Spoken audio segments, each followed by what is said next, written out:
Today I'm going to show you how to use your toolbar above your apps and things like that on this screen or any screen that you go to.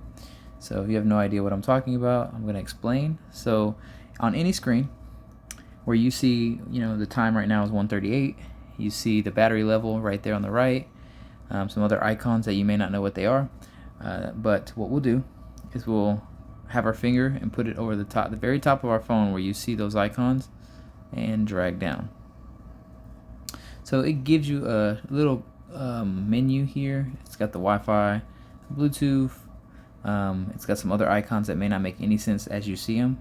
The more you use them, the more you'll know what they are, what they mean, and what they do. And then you'll see, your brightness levels up and down. You'll see your volume. So right now I'm on vibrate. I can also change the volume up and down on that. And then some more modes down here at the bottom. But for right now, we're gonna take this little like dash right here, and what we want to do is swipe down from that dash. And what you'll see is more options, and you can also see the names now for all those icons that we didn't really know what they were. So you've got a flashlight. You turn your flashlight on. Your airplane mode, when you're on a plane, you can turn that on from there. Your portrait mode. So this mode here, when I click it, it'll go to auto rotate. So if I turn my phone, it'll actually change the orientation. Instead of it being like portrait mode, it'll go to a landscape mode. That can be annoying sometimes if you don't want it in that mode of like a portrait mode or a landscape. If you turn your phone, it's supposed to automatically change orientation, but it doesn't always do that. So I usually just have mine locked on portrait mode, which is standard phone mode versus like what a TV is. You've got your mobile data. That should always be on. That's your internet for your phone. Your mobile hotspot. So your mobile hotspot is if you're wanting to share internet from your phone to your tablet, your computer, another phone, or maybe even your TV. Power saving mode. This will save your battery life. So if your battery is getting low, you can always toggle this on, and it will try to conserve your battery so that way you don't die before you can get to a charger. Your battery doesn't die before you can get to a charger.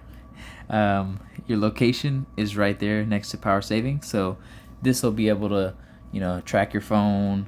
You'll be able to use GPS while this is on, so that's a good thing to have on. Link to Windows. This is if you're using a computer. When you turn your computer on, all your messages will go to your computer, so that way you don't have to go back and forth from your phone to your laptop. Your screen recorder. In my case, I'm using screen recorder to make these videos for you. So that's turned on blue right now, as you can see, but that will be how you are able to share something, or so record or capture something on your phone and then save it in your gallery. You can share it from there if you want. Quick Share is a feature where you have two Samsung phones, and it's almost like AirDrop for Apple. Quick Share is the same kind of thing. You get your whatever it is you want to share, you turn that on, do the same thing on the other phone, and it shares information very quickly with the other phone. Dex is basically a cool feature that you can use to control. So essentially, it's taking your phone and making it like a desktop. Another really, really cool feature that Samsung has had for years that Apple does not have, but you can actually plug this phone into a TV or a monitor and make it like a computer, so it looks just like Windows would. I mean, it's a really cool feature.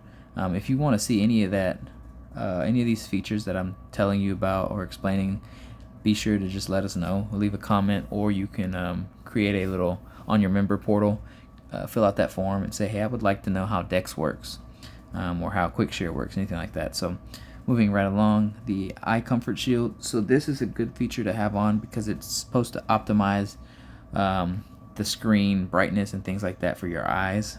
So it's not too bright, not too dark to where you can't see it. This is supposed to be better for your eyesight. Do Not Disturb is what I have on right now, just because making this video, I don't want any notifications coming up. So Do Not Disturb essentially silences your phone and your notifications, so that way if you're doing something, maybe you're in a meeting, things like that, at a movie, you turn on Do Not Disturb and people will not be able to or they'll still be able to message you, but you won't hear those notifications coming in. Scanning a QR code.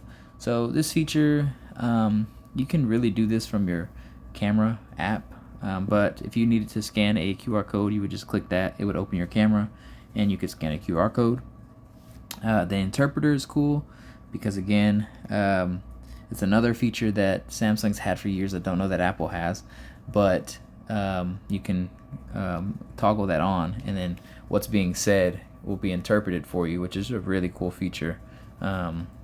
Multi-control is basically being able to control multiple pages and windows at one time. NFC is being able to pay with your phone, linking your card to your Samsung phone, and as long as this NFC is on when you go to a register that accepts mobile payments, that NFC is going to allow your transaction to happen wirelessly. Secure folder is like a safe, a lockbox of all information that maybe you want on your phone. I don't even have anything in my secure folder, but it's another folder where it's kind of private, any kind of documents or things like that. Always on display mode. So this, when you turn it on, your phone will always have notification, time, date, weather, whatever widgets that you set on that display. Your phone, when it's locked, will still be lit up with information like the date, the time, things like that. Dolby Atmos is a sound setting where it just makes the sound from your speakers sound a lot better on your phone. Does take a little bit more battery than what, being off would be, but it's a good feature to have. Wireless power share is this icon right next to Dolby Atmos. This is really cool because, again, you'll start to see more and more that Samsungs really are innovative, and they add so many features, and they've had these features for years. This is another feature that Apple does not have, and it's a really cool feature. So let's say, for instance, you and your husband, you and your boyfriend, you and your friend, you and your whatever, someone has even a stranger, someone has a phone that is low on battery, and you have a phone fully charged, or maybe you have, it's got 80% where theirs only has 5%, and they say, hey, do you have a phone charger? You may say, no, I don't, but here, why don't we do this? I can share some power with you. So what you'll do is you'll toggle on wireless power sharing, and what will happen is an icon will come up, or a message, and it'll say place the other phone that you're wanting to charge on the back of this phone. So you would lay your phone face down on a table, put their phone face up, with the back touching the back of your phone, and you would be able to share power with them. Your phone would charge their phone, which is a really cool feature. And then the last feature here, icon, is TV remote. So if you've got a Samsung remote or TV, this phone, being that it's a Samsung, will be able to control your Samsung TV. So you would click that, you'd enter your information for your TV, and actually I think it goes off of Wi-Fi, so it would pick up your TV, and you would be able to control your phone from this TV, or your TV from this phone. So that pretty much covers all your apps here. One other thing here is you can do the little pencil right there, and you can edit these, so you can move them around. There are some more available icons, and you can shuffle through these. So if you use something more than other things, then you can start to add.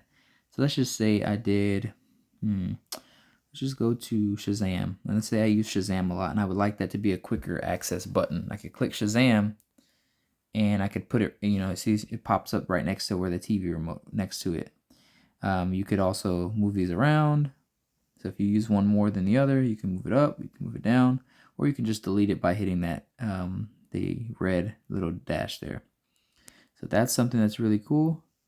And we'll go back. And so your power button, turning the phone off is kind of new to a lot of people that don't really remember the update that came a couple years back. The buttons on the side do not actually turn a phone off. The only way to turn the phone off is to swipe down like we already have from the top. And it's this button here. So then you can power off, you can restart, you can do your medical info, or you can do an emergency call. So we'll go back, and the last button is the settings. Settings takes you into your settings, and you can do all kind of stuff within here. And we'll go into some more on the settings in a different video. But other than that, that pretty much covers your drop down dash bar with all these icons. And that'll do it for this video, and we'll see you guys on the next one.